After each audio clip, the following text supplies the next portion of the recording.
Wives and Daughters by Elizabeth Gaskell, dramatised in 9 episodes by Barry Campbell, with Kathryn Hurlbutt, Angela Pleasance, Tom Wilkinson, Robert Lang, Anne-Louise Lambert and Thelma Whiteley. Part 6, The Mother's Manoeuvre.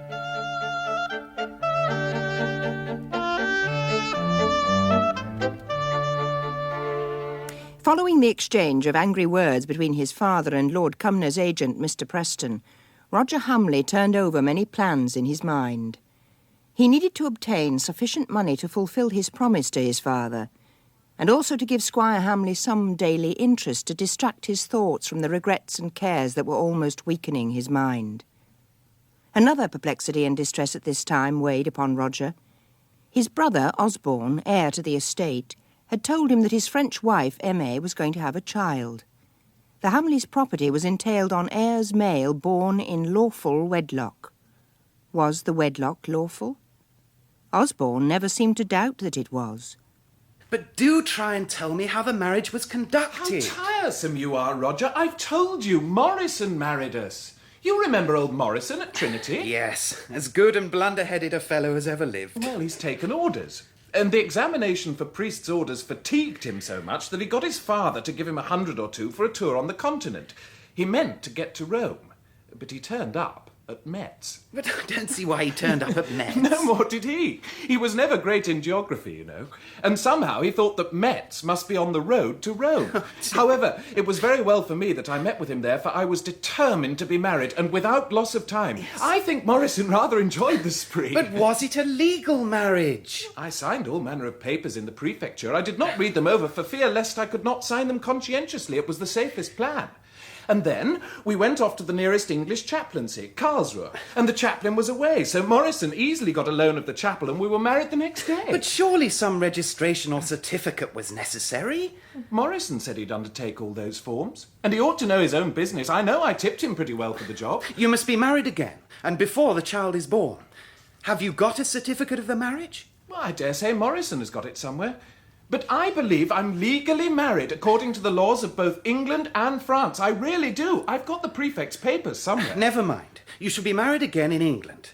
Aimée goes to the Roman Catholic chapel at Preston, doesn't she? Yes. I wouldn't disturb her in her religion for all the world. Then you shall be married both there and at the church of the parish in which she lives.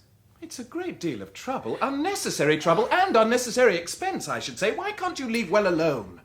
If the child is a boy and my father dies and I die, why, I'm sure you'll do him justice. But if I die into the bargain, who succeeds as heir? One of the Irish Hamleys, I suppose. Exactly. I fancy they are needy chaps. Perhaps you're right. But what need to have such gloomy forebodings? The law makes one have foresight in such affairs. So, I'll go down to see Aimée next week when I'm in town and make all the necessary arrangements before you come. I think you'll be happier if it is all done. I shall be happier if I've a chance of seeing Aimée, that I grant you. But what's taking you up to town? I wish I'd money to run about like you instead of being shut up forever in this dull old house. I shouldn't have thought of going up if I hadn't got to go up on business. Lord Hollingford has written for me. He knows my great wish for employment and has heard of something which he considers suitable. But why do you want employment? Why do you want money? Are we taking too much from you? Only suggest a career for me and I'll follow it tomorrow. My dear fellow, don't get those notions into your head. I must do something for myself sometimes, and I've been on the lookout. Besides, I want my father to go on with the drainage works. I can advance any part of the money required. He and you shall pay me interest until you can return the capital. Oh, Roger, you're the providence of the family. And so Roger went up to London, and Osborne followed him. And for 2 or 3 weeks the Gibsons saw nothing of the brothers. But as wave succeeds to wave, so interest succeeds to interest. The family, as they were called, came down for their autumn sojourn at Cumnor Towers, and Mrs. Gibson found the chances of social intercourse with the Towers rather more exciting than Roger's visits or the rarer calls of Osborne Hamley. Lady Harriet is coming here this morning, and I can't have anyone else coming in. Tell Maria to say I'm not at home. Yes, Mamma. Lady Harriet has always so much to tell me, dear Lady Harriet. I have known all her secrets since she was 12 years old. You two girls keep out of the way. Of course, she'll ask for you out of common civility, but you would only interrupt us if you came in as you did the other day, Molly. I hardly like to say so, but I thought it was very forward. Maria told me she had asked for me, Mamma. Very forward indeed. I think this time I must secure her ladyship from the chances of such an intrusion by taking care that you are out of the house. You had better go to Holly Farm and speak about those damsons I ordered, which have never been sent. I'll go. It's far too long a walk for Molly. She's had a bad cold. And she isn't as strong as she was a fortnight ago. I delight in long walks. If you want Molly out of the way, Mamma, send her to the Miss Brownings. They're always glad to see her. I never said I wanted Molly out of the way, Cynthia. You always put things in such an exaggerated, I should almost say so coarse a manner. I am sure, Molly, my love, you could never have so misunderstood me. It is only on Lady Harriet's account. I don't think I could walk as far as Holly Farm. Papa would take the message. Cynthia need not go. Well, I am the last person to tax anyone's strength. I'd sooner never see Damson Preserve again. Suppose you do go and see the Miss Brownings. You can pay a nice long call. You know they like that.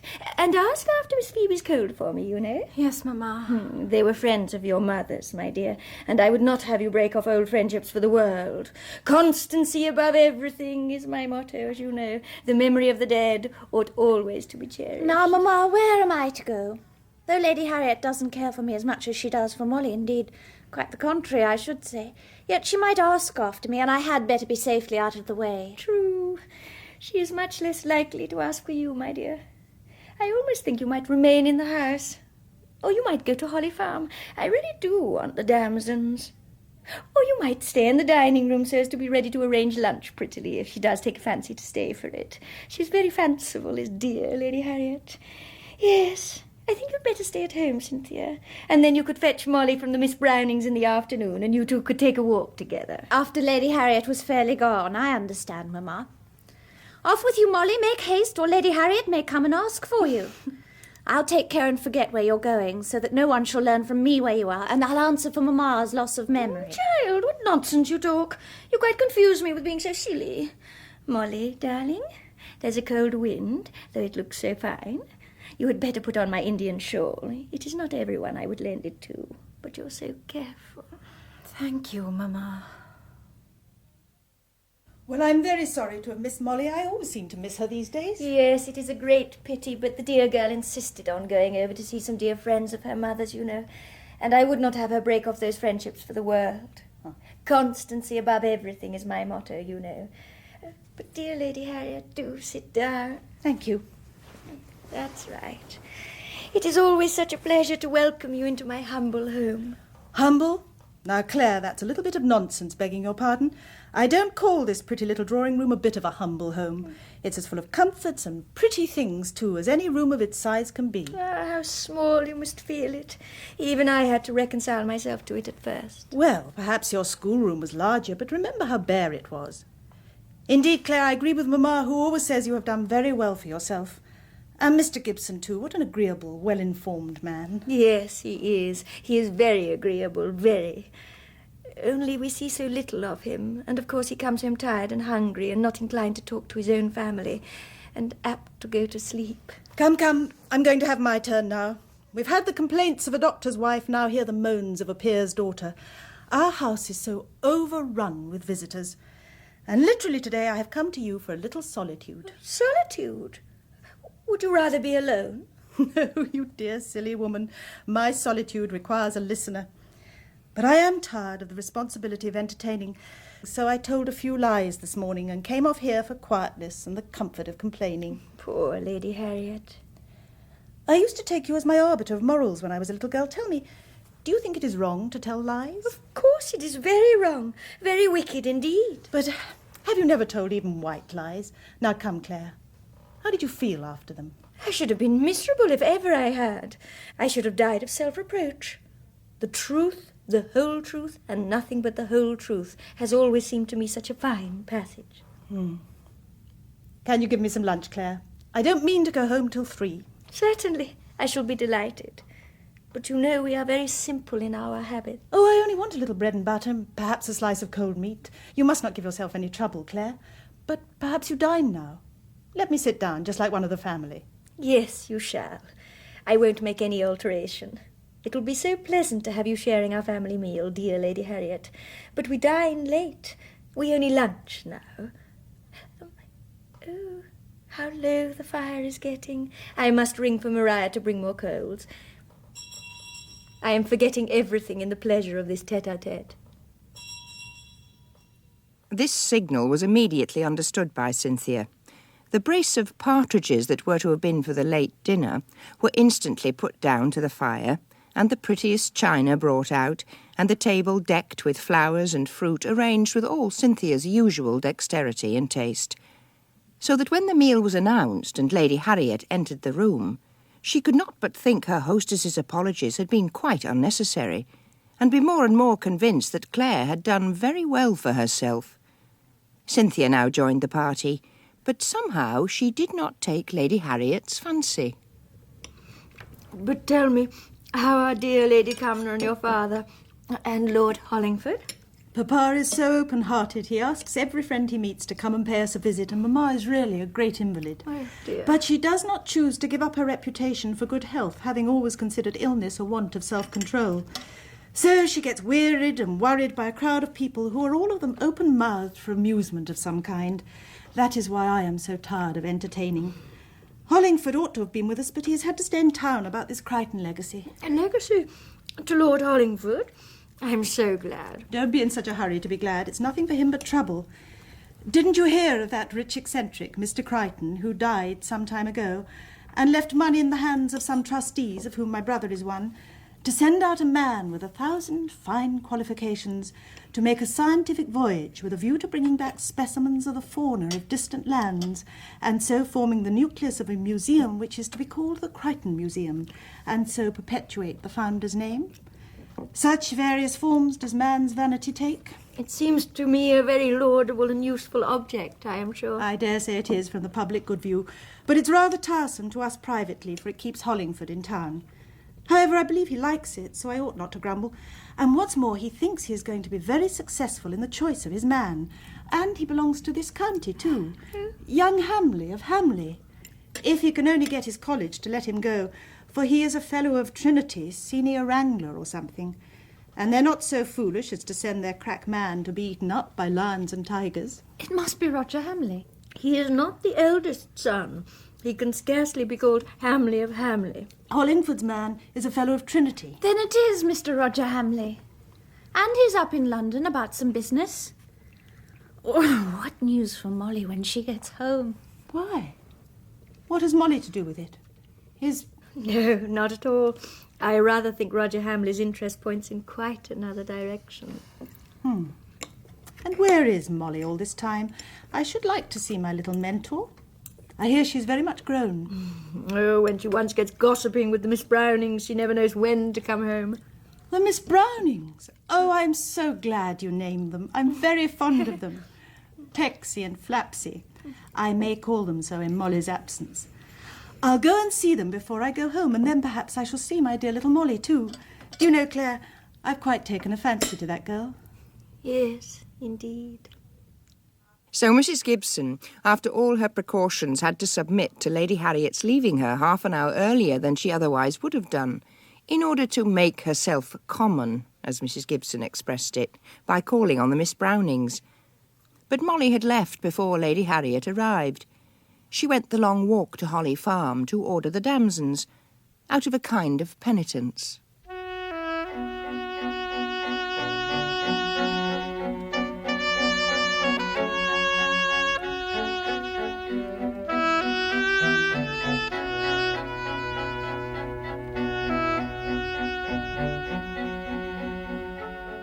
It was a day or two afterwards that Mr. Gibson made time to ride round by Hamley, desirous to learn more exact particulars of this scheme for Roger, and rather puzzled to know whether he should interfere in the project or not. The state of the case was this. Osborne's symptoms were, in Mr. Gibson's opinion, signs of his having a fatal disease, and one which might continue for years in the same state as at present, or might end the young man's life in an hour, a minute.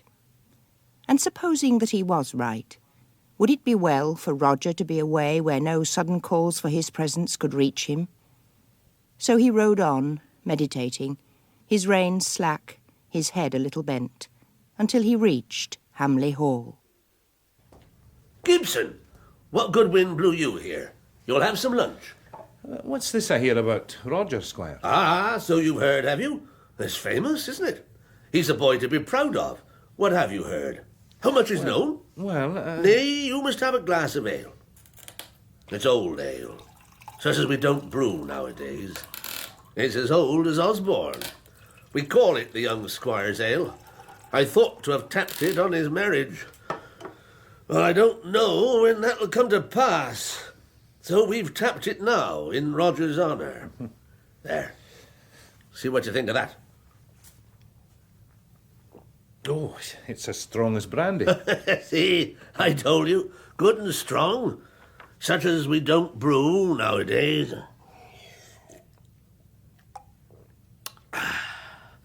Well, and what have you heard? There's a deal to hear and all good news, though I shall miss the lad. I know that. Well, I didn't know it was settled. I only heard that it was in progress. Well, it was only in progress, as you call it, till last Tuesday. He never let me know anything about it. He says he thought I might get fidgety. So I never knew a word on it till I had a letter from my Lord Hollingford saying all manner of fine things about my Roger, and from a Whig, mind you, which makes it all the more handsome. And the upshot is, he's to go on this scientific voyage, and at a very liberal remuneration. But there's more to come, Gibson. I think my luck is turning at last. Roger wrote me to say that he has been able at once to raise money upon the remuneration he is to receive on the accomplishment of his 2 years' work, and that he has also insured his life in order to provide for the repayment of the money raised in case he did not live to return to England. Anyhow, the sum he has borrowed, he is forwarding to me, so that I may recommence the drainage works at once. You'll have to pay a pretty sum for insuring his life beyond the seas. He's got his fellowship money. That's true, but he's a strong young fellow, as I know. I wish I could tell his mother. So, it seems all settled now. Yes, and they're not going to let the grass grow under his feet. He's to be off as soon as he can get his scientific traps ready.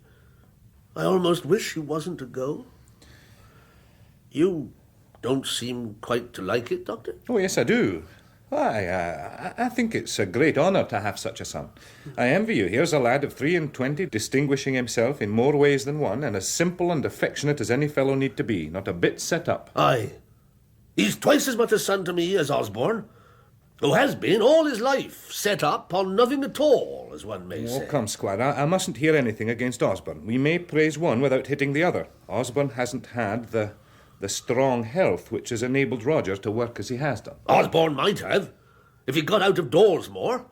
But except when he can loaf into Hollingford, he doesn't care to go out at all. I hope he's not after one of your girls. I don't mean offence, you know. But he'll have the estate, and it won't be free, and he must marry money. I don't think I could allow it in Roger. But Osborne's the eldest son, you know. I don't believe there's anything of the kind going on. I'm not much at home, you know, but I've never heard or seen anything that should make me suppose there is. And when I do, I'll let you know. Now, Gibson, don't go and be offended. I'm glad for the boys to have a pleasant house to go to, and I thank you and Mrs. Gibson for making it pleasant. Only, keep off love. It can come to no good, that's all. I don't believe Osborne will ever earn a farthing to keep a wife during my life. And if I were to die tomorrow, she would have to bring some money to clear the estate. And if I do speak as I shouldn't have done formerly, a little sharp or so, why, it's because I've been worried by many a care no one knows anything of. I'm not going to take offence, but let us understand each other clearly. If you don't want your sons to come as much to my house as they do, tell them so yourself. I like the lads, and I'm glad to see them. But if they do come, you must take the consequences, whatever they are, and not blame me, or them either, from what may happen from the frequent meetings between 2 young men and 2 young women. I shouldn't so much mind if Roger fell in love with your Molly. He can fight for himself, you see, and she's an uncommon nice girl. My poor wife was so fond of her. It's Osborne and the estate I'm thinking of. Well then, tell him not to come near us. I shall be sorry, but you will be safe. I'll think about it. But he's difficult to manage. Yes, if you speak gently to him, he'll take the advice as from a friend.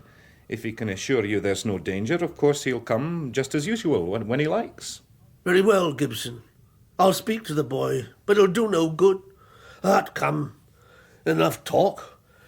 Let us drink to young Roger's good fortune. Why, certainly.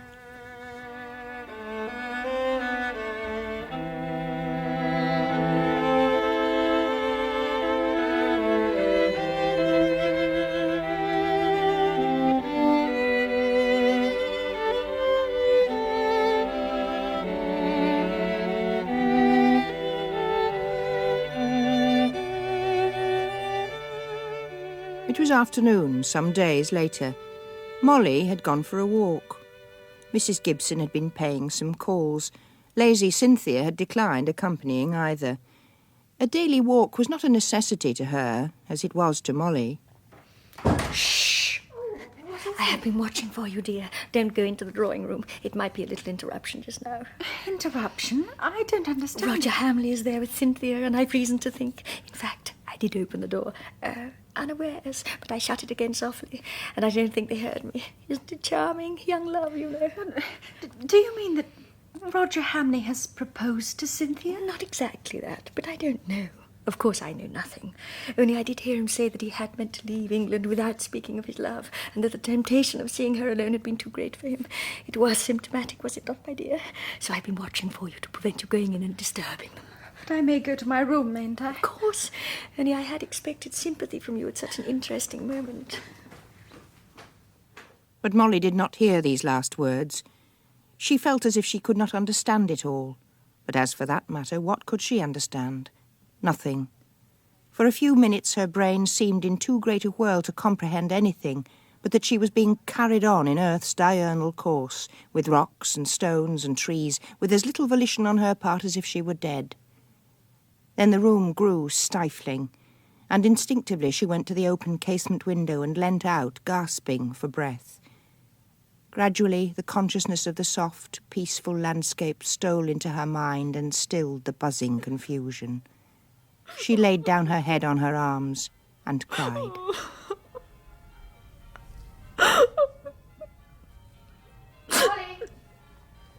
Molly, are you there? Yes, what is it? Oh, Mr. Roger Hamley is here. He wants to wish you goodbye before he goes. Tell him I'm coming directly. Don't be too long. I could never forgive myself if I had accepted a pledge from her. She shall be free till my return. But the hope, the words, her sweet goodness have made me happy beyond description. Oh, Molly, my dear, I think you have long guessed my secret, have you not? I once thought of speaking to you before I left and confiding it all to you, but the temptation has been too great. I have told Cynthia how fondly I love her, as far as words can tell, and she says... My dear sweet girl values your love as it ought to be valued, I am sure, and I believe I could tell tales as to the cause of her indisposition in the spring. Mother, you know it was no such thing. Pray don't invent stories about me. I have engaged myself to Mr. Roger Hamley, and that is enough. Enough! More than enough. I will not accept your pledge. I am bound, but you are free. I like to feel myself bound. It makes me happy and at peace. But with all the chances involved in the next 2 years, you must not shackle yourself by promises. You are very generous, I am sure. Perhaps it will be better not to mention it. I would much rather have it kept a secret. Certainly, my dear love. That's just what I was going to say. I once knew a young lady who heard of the death of a young man in America, whom she had known pretty well, and she immediately said she had been engaged to him and even went so far as to put on weeds. And it was a false report, for he came back well and merry and declared to everybody he had never so much as thought about her. So it was very awkward for her. These things had much better be kept secret until the proper time has come for divulging them. Mamma, I promise you I won't put on weeds, whatever reports come of Mr. Roger Hamley, and you will all be witnesses that he has professed to think of me if he is tempted afterwards to deny the fact. But at the same time, I wish it to be kept a secret until his return, and I'm sure you will all be so kind as to attend to my wish. Please, Roger. Yes, of course. Please, Molly. Yes, Mamma, I must especially beg it of you. My dear child, why especially to poor me? You know I am the most trustworthy person alive. Oh, I must go. I'd no idea it was so late. I shall write from Paris. The coach will be at the George by this time and will only stay 5 minutes. Dearest Cynthia, only remember you are free. Molly, you won't forget me, I know. I shall never forget you or your goodness to Mother. Goodbye. Goodbye. May I come in, Molly? Molly, are you there? Yes, I'm here. Oh, Cynthia, you do love him dearly, don't you? Why, Molly, you speak with all the solemnity of an adjuration. Don't you think I've given proof of it? But you know, I've often told you I've not the gift of loving. I said pretty much the same thing to him. I can respect, and I fancy I can admire, and I can like. But I never feel carried off my feet by love for anyone. Not even for you, little Molly, and I'm sure I love you. No, don't. I won't hear you. I ought not to have asked you. It makes you tell lies. Why, Molly, what is the matter with you? One might think that you cared for him yourself. I? Well, I do care for him. I think you have won the love of a prince among men. Why, I am proud to remember that he has been to me as a brother, and I love him as a sister. And I love you doubly because he has honoured you with his love. Come, that's not complimentary. Oh, he's well enough, I dare say, and a great deal too learned and clever for a stupid girl like me. But even you must acknowledge he's very plain and awkward. And I like pretty things and pretty people. Cynthia, I won't talk to you about him. You know you don't mean what you are saying, and only say it out of contradiction because I praise him. And he shan't be run down by you even in joke. Well, then, we won't talk of him at all. I was so surprised when he began to speak so. Blackberries! You gathered them for me, I know. But oh, how I should like to have gone with him to Paris. Oh, I suppose it wouldn't have been proper. How pleasant it would have been. I remember at Boulogne how I used to envy the English who were going to Paris. It seemed to me then as if nobody stopped at Boulogne but dull, stupid schoolgirls. When will he be there? On Wednesday. He said I'm to write to him there. Well, at any rate, he's going to write to me. Perhaps, after all, we shall never be married. Why do you say that? You have nothing to make you think so. Oh, I wonder how you can bear to think you won't even for a moment. Oh, you mustn't go and take me au grand sérieux. I dare say I don't mean what I say. But you see, everything seems a dream at present. Still, I think the chances are equal. The chances for and against our marriage, I mean. 2 years, it's a long time. He may change his mind, or I may. Or someone else may turn up and I might get engaged to him. What would you think of that, Molly? I'm putting such a gloomy thing as death quite on one side, you see. Yet in 2 years, how much may happen? Don't talk so, Cynthia. Please don't. One would think you didn't care for him, and he cares so much for you. Why did I say I didn't care for him? I was only calculating chances. I'm sure I hope nothing will ever happen to prevent the marriage. Only you know it may. And I thought I was taking a step in wisdom in looking forward to all the evils that might befall. I'm sure all the wise people I've ever known thought it was a virtue to have gloomy prognostics of the future. Oh, but you're not in the mood for wisdom and virtue, I see. So I'll go and get ready for dinner. Dear Molly. I'm sorry not to have been home for dinner. Old Mr. Rowe again. A little more wine? Oh, I'm quite used to it now. Then, are you comfortable? For I have a great piece of news to tell you. I thought there was something on hand. Now for it.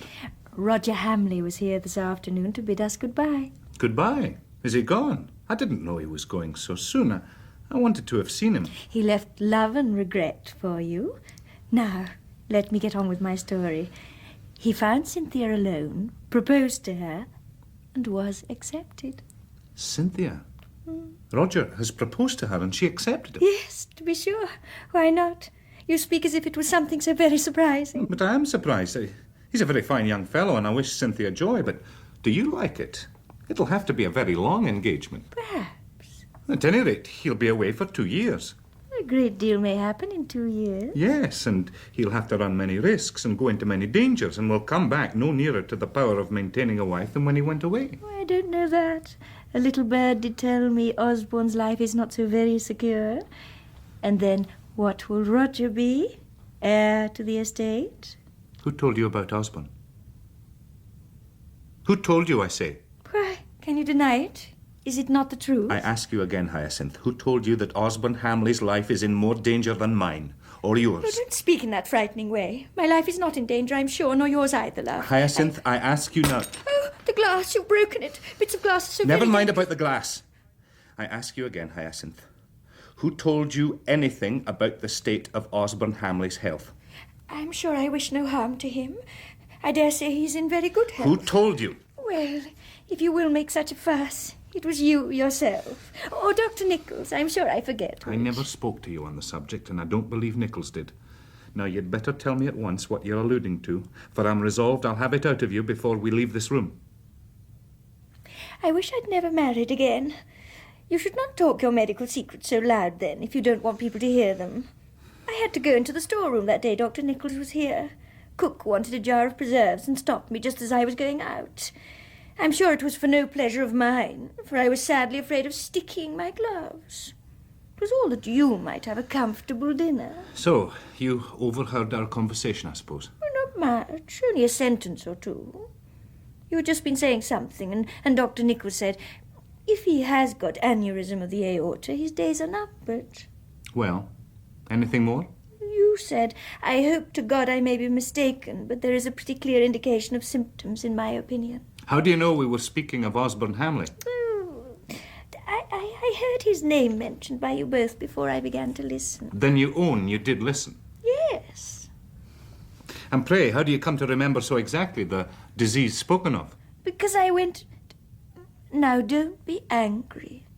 I went into the surgery and looked it up. Well, I suppose as one brews, one must bake. I don't understand what you mean. Perhaps not. I suppose that it was what you heard on that occasion that made you change your behaviour to Roger Hamley. I've noticed how much more civil you were to him of late. If you mean that I have ever got to like him as much as Osborne, you are very much mistaken. No, not even though he is to be my son-in-law. Now, let me know the whole affair you overheard. I will own it was Osborne about whom we were speaking, though I shall have something to say about that presently. Now, if I understand you rightly, you've changed your behaviour to Roger and made him more welcome than you'd ever done before, regarding him as proximate heir to the Hamley estates. I don't know what you mean by proximate. Go into the surgery and look into the dictionary. You are vexed now because it is not Molly he is in love with, and I call it very unjust and unfair to my poor fatherless girl. I am sure I have always tried to further Molly's interests as if she was my own daughter. The point I want to be clear about is this. Did you or did you not alter your behaviour to Roger in consequence of what you overheard of my professional conversation with Dr. Nichols? Have you not favoured his suit to Cynthia since then, on the understanding gathered from that conversation that he stood a good chance of inheriting Hamley? I suppose I have. And if I did, I can't see any harm in it, that I should be questioned as if I were in a witness box. He was in love with Cynthia long before that conversation, and she liked him so much. It was not for me to cross the path of true love. I don't see how you would have a mother show her love for her child if she may not turn accidental circumstances to her advantage. Perhaps Cynthia might have died if she had been crossed in love. Her poor father was consumptive. Don't you know that all professional conversations are confidential? That it would be the most dishonourable thing possible for me to betray secrets which I learn in the exercise of my profession? Yes, of course. Well, and are not you and I one in all these respects? You cannot do a dishonourable act without my being included in the disgrace. Now, if it would be a deep disgrace for me to betray a professional secret, what would it be for me to trade on that knowledge? I don't know what you mean by trading. Trading in a daughter's affection is the last thing I should do, and I should have thought you would be rather glad than otherwise to get Cynthia well married and off your hands. I don't know what to say to you. You either can't or won't see what I mean. I'm glad enough to have Cynthia here. I've tried to give her a true welcome, and I sincerely hope that she'll find this house as much a home as my own daughter does. But for the future, I must look out of my doors and double-lock the approaches if I'm to be so foolish as to... However, that's past and gone, and it remains with me to prevent its recurrence as far as I can for the future. Now, let us hear the present state of affairs. I don't think I ought to tell you anything about it. It's a secret, just as much as your mysteries are. Very well. You have told me enough for me to act upon, which I most certainly shall do. It was only the other day I promised the squire to let him know if I suspected anything, any love affair or entanglement, much less an engagement, between either of his sons and our girls. But this is not an engagement. He would not let it be so. If you would only listen to me, I could tell you all. Only I do hope you won't go and tell the squire and everybody. Cynthia did so beg that it might not be known. It is only my unfortunate frankness that has led me into this scrape. I could never keep a secret from those whom I love. I must tell the squire. I shall not mention it to anyone else. And do you think it was consistent with your general frankness to have overheard what you did and never to have mentioned it to me? If you had, I could have told you that Dr. Nichols' opinion was decidedly opposed to mine, and that he believed that the disturbance about which I consulted him on Osborne's behalf was merely temporary. Dr. Nichols will tell you that Osborne is as likely as any man to live and beget children. Yes. Well, let us review this misfortune, for I see you consider it as such. No, not quite misfortune. But certainly, if I had known Dr. Nichols' opinion... You see the advantage of always consulting me. Here is Cynthia engaged. Oh, not engaged. Roger will not allow it to be considered an engagement on her part. Well, entangled in a love affair with a lad of 23 with nothing beyond his fellowship and a chance of inheriting an encumbered estate, no profession even, abroad for 2 years. And I must go and tell his father all about it tomorrow. Oh, dear. Oh, pray say that if he dislikes it, he has only to express his opinion. No, I don't think you can act without Cynthia in this affair, and if I'm not mistaken, Cynthia will have a pretty stout will of her own on the subject. Oh, I don't think she cares for him very much. She is not one to be always falling in love. A little time ago, we were threatened with consumption and an early death if Cynthia's affections were threatened. Oh, you dear creature, how you remember my silly words. It might be so. You know, dear Mr. Kirkpatrick was a consumptive, and Cynthia may have inherited it, and a great sorrow might bring out the latent seeds. At times I am so fearful.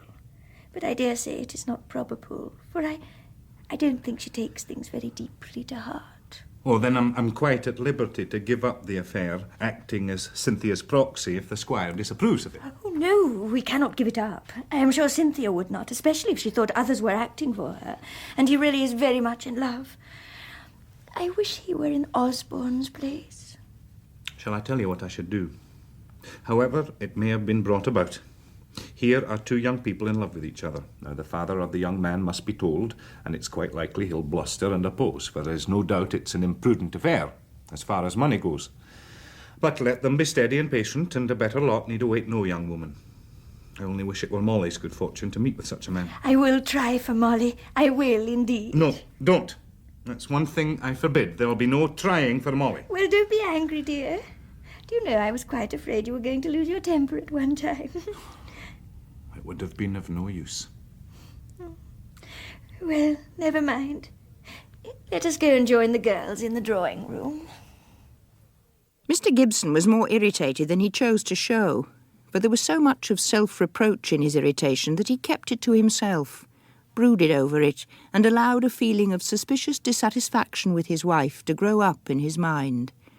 This extended itself by and by to the innocent Cynthia, and caused his manner to both mother and daughter to assume a certain curt severity, which took the latter, at any rate, with extreme surprise. But on the present occasion he followed his wife to the drawing-room and gravely congratulated the astonished Cynthia. So, Mamma has told you. It's hardly an engagement, and we all pledged ourselves to keep it a secret, Mamma among the rest. But Cynthia, you could not have wished me to keep a secret from my husband. No, perhaps not. At any rate, sir, I'm glad that you should know it. You've always been a most kind friend to me, and I dare say I would have told you myself. But if you please, it must still be a secret. In fact, it's hardly an engagement. He would not allow me to bind myself by any promise until his return. I hope you're worthy of him, Cynthia, for you have indeed drawn a prize.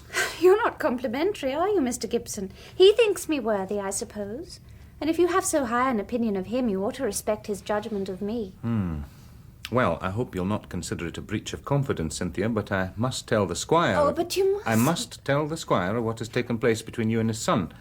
I have bound myself by a promise to him. It was the one thing I stipulated for, secrecy. Why, I can understand you not wishing to have it made public under the circumstances, but the nearest friends on both sides. Surely you can have no objection to that. Yes, I have. I would not have had anyone know if I could have helped it. I'm almost certain Roger will tell his father. No, he won't. I made him promise, and I think he is one to respect a promise. Well, at any rate, the story would come with so much better grace from him that I shall give him the chance. I won't go over to the hall till the end of the week. He may have written and told his father before then. A man's promise is to override a woman's wish, then, is it? I don't see any reason why it should not. Will you trust in my reasons when I tell you that it will cause me a great deal of distress if it gets known? Telling Roger's father is not making it public. I don't like this exaggerated desire for such secrecy, Cynthia. It seems to me as if something more than is apparent was concealed behind it. Come, Molly, let us sing that duet I've been teaching you. It's better than talking as we're doing. If you're sure you want to, Cynthia. Yes, quite sure.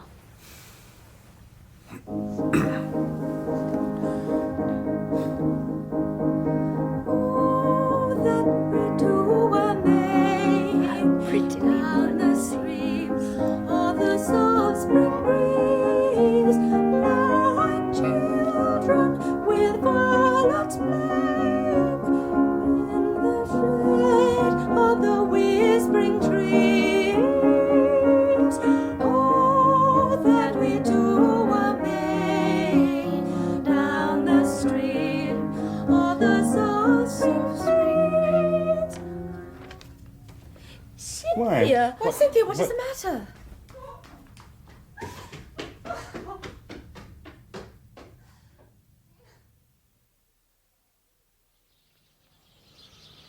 Ah, there you are, Squire. They told me I might find you here. I've just come to see the horses, eating their heads off, as usual. Is there any news from Roger yet? Oh, yes. Had a letter this very morning. Here. Read it if you like. Thank you. I see he doesn't name one very important event that's befallen him since he left you. Huh? I believe I'm committing a breach of confidence on one side, but I'm going to keep the promise I made the last time I was here.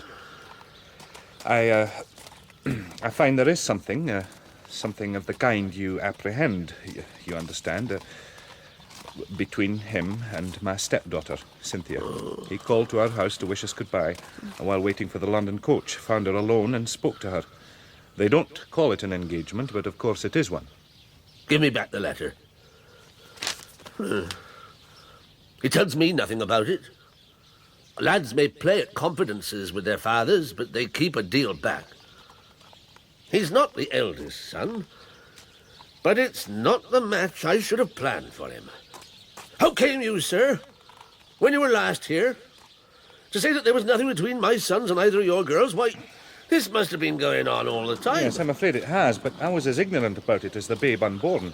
I only heard of it on the evening of the day of Roger's departure. And that's a week ago. What's kept you quiet ever since? Well, I thought Roger would tell you himself. That shows you've no sons. More than half their life is unknown to their fathers. Why, Osborne there, we live together, that's to say, we sleep under the same roof. And yet, well, life is as God made it. You say it's not an engagement yet, but I wonder what I'm doing. Hoping for my lad's disappointment in the folly he set his heart on, and just when he's been helping me. Is it a folly, or is it not? I ask you, Gibson, for you must know this girl. She hasn't much money, I suppose? And about £20 a year at my pleasure during her mother's life. It's as well it's not Osborne. They'll have to wait. What family is she of? None of 'em in trade, I reckon, from her being so poor. I believe her father was a grandson of a certain Sir Gerald Kirkpatrick. Her mother tells me it's an old baronetcy. I know nothing of such things. That's something. I do know something of such things, as you are pleased to call them. I like honourable blood. But I'm afraid that only 1/8 of Cynthia's blood is honourable. I know nothing further of her relations, except the fact that her father was a curate. Professional? That's a step above trade, at any rate. How old is she? 18 or 19. Pretty? Yes, I think so. Most people do, but it's all a matter of taste. Well, come, Squire, judge for yourself. Ride over and take lunch with us any day you like. I may not be in, but her mother will be there, and you can make acquaintance with your son's future wife. Roger's future wife? He'll be wiser by the time he comes home. But you said it was no engagement. If he thinks better of it, you won't keep him to it, will you? If he wishes to break it off, I shall certainly advise Cynthia to be equally willing. That's all I can say. And I see no reason for discussing the affair further at present. I've told you how matters stand because I promised you I would if I saw anything of this kind going on. But in the present condition of things, we can neither make nor mar. We can only wait. Oh, don't take offence at what I've said, Gibson, though I'm sure I don't know why you should. What's the girl like in herself? I don't know what you mean. Is she like your Molly? Sweet-tempered and sensible, with her gloves always mended and neat about the feet and ready to do anything one asks? Just as if doing it was the very thing she liked best in the world. Oh, I see. Well, she's much prettier than Molly and has very winning ways. She's always well-dressed and smart-looking and always does what she's asked to do. I don't think I ever saw her out of temper, but then I'm not sure if she takes things keenly to heart, and a certain obtuseness of feeling goes a great way towards a character for good temper. Altogether, I think Cynthia is 1 in 100. Your Molly is 1 in 1,000, to my mind. But then, you see, she comes of no family at all. And I don't suppose she'll have a chance of much money. Well, but as there's no question of Molly in this business, I don't see the use of bringing her name in and considering either her family or her fortune. No, to be sure not. My wits had gone far afield, and I'll own I was only thinking what a pity it was she wouldn't do for Osborne, but of course it's out of the question.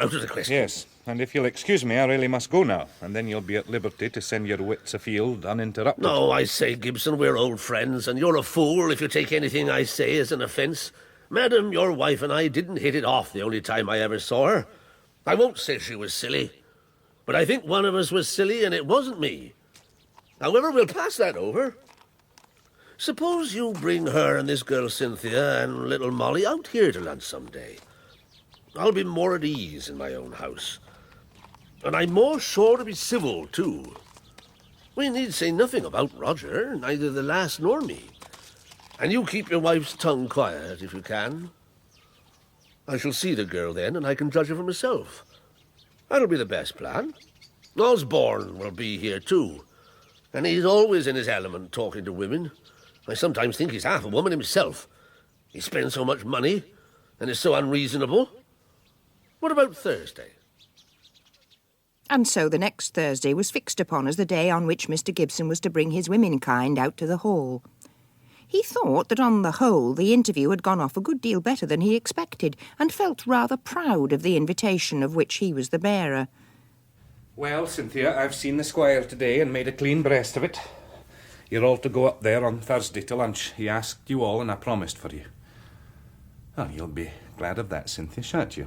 It may be a little formidable, but I hope it'll be the beginning of a good understanding between you. Thank you. But won't it make it public? I do so wish not to have it known or talked about, not till he comes back, or close upon the marriage. I don't see how it should make it public. My wife goes to lunch with my friend and takes her daughters with her. And there's nothing in that, is there? I'm not sure that I shall go. Why not? Oh, because I think he ought to have called on Cynthia first. I've that sort of sensitiveness. I can't bear to think of her as being slighted because she is poor. Nonsense. I assure you, no slight whatever was intended. He does not wish to speak about the engagement to anyone, nor does he intend to mention it to any of you when you go there. But naturally enough, he wants to make acquaintance with his future daughter-in-law. If he deviated so much from his usual course as to come calling here... I'm sure I don't want him to come calling here. He was not so very agreeable the only time he did come. But I am that sort of character that I cannot put up with any neglect of persons I love, just because they are not smiled upon by fortune. Well, then, you won't go. Do you wish it, Cynthia? Not particularly, Mamma. I'm quite willing to refuse the invitation. It's already accepted. Oh, do go, Cynthia, do. I am sure you will like the squire. And it is such a pretty place, and he will be so much disappointed. I should not like to give up my dignity. And you heard what Mamma said. I'm going to the surgery. I wish I'd never gone. My dear, do you wish me to go? If you do, I will put my own feelings to one side. Of course I do. Then I'll go. And we'll have a fly from George and get a livery coat for Thomas, which I've long been wanting, only dear Mr. Gibson did not like it. But on an occasion like this, I'm sure he won't mind, and Thomas shall go But on Mamma, about... I've got my feelings too. Nonsense, child, when all is so nicely arranged. So they went on the day appointed. Mr. Gibson was aware of the change of plans and that they were going after all. But he was so much annoyed by the manner in which his wife had received the invitation that she heard neither interest nor curiosity expressed by her husband as to the visit itself. Cynthia's indifference as to whether the invitation was accepted or not had also displeased Mr. Gibson. He was not up to her ways with her mother, and did not understand how much of this said indifference had been assumed in order to countervene Mrs. Gibson's affectation and false sentiment. But for all his annoyance on the subject, he was in fact very curious to know how the visit had gone off, and took the first opportunity of being alone with Molly to question her about it. And, so you went to Hamley yesterday, after all? Yes. I thought you would have come. The squire seemed quite to expect you. Yeah, I thought of going there at first, but changed my mind like other people. I don't see why women are to have monopoly of changeableness. Well, how did it go off? Pleasantly, I suppose, for both your mother and Cynthia were in high spirits last night. Yes. Oh, the dear old squire was in his best dress and on his best behaviour. And was so prettily attentive to Cynthia, and she looked so lovely walking about with him in the garden. Mamma was tired and stopped indoors. And my little girl trotted behind. Oh, yes. You know, I was almost at home. And besides... Do you think she's worthy of him? Of Roger, Papa? Oh, who is? But she's very sweet and very charming. Oh, very charming, if you will, but somehow I don't quite understand her. Why does she want all this secrecy? Why wasn't she more eager to go and pay her duty to Roger's father? She took it as coolly as if I'd asked her to go to church. I don't think she did take it coolly. I believe I don't quite understand her either. But I love her dearly all the same. I like to understand people thoroughly. I know it's not necessary to women. Oh. Do you know if she's heard from Roger? Yes, on Wednesday morning. Did she show you the letter? She said I might read it, but I declined to. Tell me, was Osborne at home? The squire said he did not think he would come back, but that young fellow is so uncertain. No, he was still from home. Molly, I was taken by surprise by this affair between Cynthia and Roger Hamley. If there's anything more on the tapis, let me know at once, honestly and openly. I know it's an awkward question for you to reply to, but I wouldn't ask it unless I had good reasons. If you mean you're afraid that Osborne thinks of me as Roger thinks of Cynthia, Papa, you're quite mistaken. Osborne and I are friends and nothing more. And never can be anything more. That is all I can tell you. It's quite enough, little one. It's a great relief. I don't want to have my Molly carried off by any young man just yet. I should miss her sadly. Oh, Papa. There, that'll do. I get quite enough of tears in the day shed for real causes not to want them at home, where I hope they are shed for no cause at all. There's nothing really the matter, is there, Molly? Oh, nothing. Dear, dear Papa. Nothing now. Oh, it's such a comfort to have you all to myself. It makes me happy. That's right, my dear. Well, I can leave you in comfort now. And indeed, I've stayed too long already gossiping. Now go out and have a walk. Take Cynthia with you if you like. Now, I must be off. Goodbye, my little one. His commonplace words acted like an astringent on Molly's relaxed feelings. He intended that they should do so. It was the truest kindness to her. It was better for them both that they should not speak out more fully. But he walked away from her with a sharp pang at his heart, which he turned into numbness as soon as he could by throwing himself violently into the affairs and cares of others.